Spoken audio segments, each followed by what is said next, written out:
the Honorable Abante has agreed to let me experience the senior citizen lane, a courtesy lane for today's endorsement statement. Honorable Chairperson Jervil Luistro, honorable members of the Committee on Justice, our esteemed guests, public whom we serve, na imbaga bigat tayo amin na po. Tayo ay naging isang bansang labis ang pagkahati-hati hanggang sa makalimutan na natin ang pagdating sa paglilingkod sa bayan. Dapat managot ang sinuman o anumang kulay ng politika na kanyang kinakabilangan.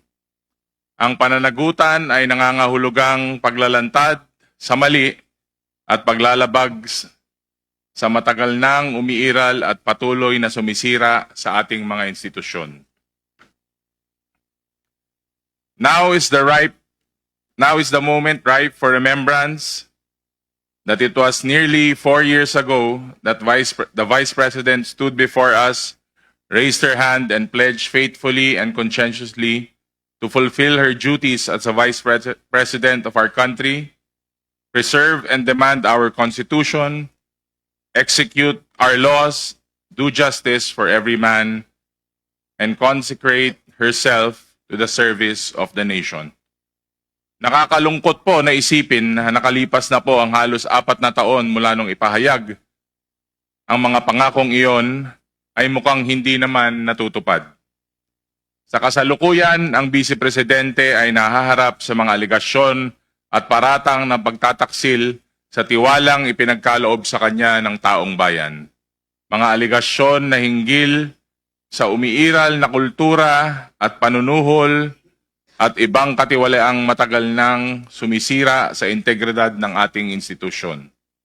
Culpable violation of the Constitution, betrayal of public trust, graft and corruption at iba pang mabibigat na krimen. Under letter A, sufficiency in form, Honorable Chairperson Luistro and the honorable members of the Justice Committee, batay sa ating rules of procedure in impeachment proceedings, upon due referral, this committee shall determine whether the impeachment complaint is sufficient in form. Kaugnay nito, ang isang impeachment complaint ay kinakailangan na may kalakip na verification that the complainant has read the complaint and that the allegations are true and correct for his personal knowledge or based on authentic records. To this end, I invite the attention of the Honorable Committee to pages 71 and 72 of the verification page that the 4th impeachment complaint or the Cabrera complaint pursuant of the pages show that this complaint has been duly verified by the complainant himself, Attorney Nathaniel G. Cabrera, on the 18th of February 2026, under oath that the complainant deposed that he read and understood the contents of the complaint and that the allegations of the complaint are true and correct based upon personal knowledge and based upon authentic documents of the same date, and the verification is also duly notarized.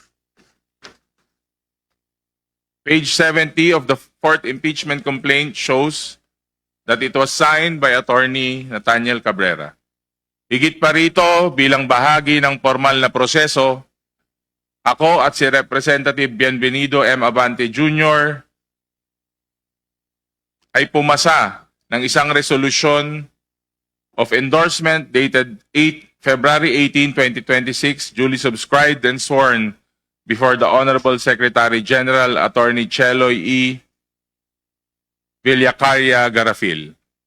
Madam Chair, it is respectfully submitted that the 4th impeachment complaint of the Cabrera complaint is sufficient in form and that it be allowed to proceed to the next stage of the proceedings. Maraming salamat po, Madam Chair.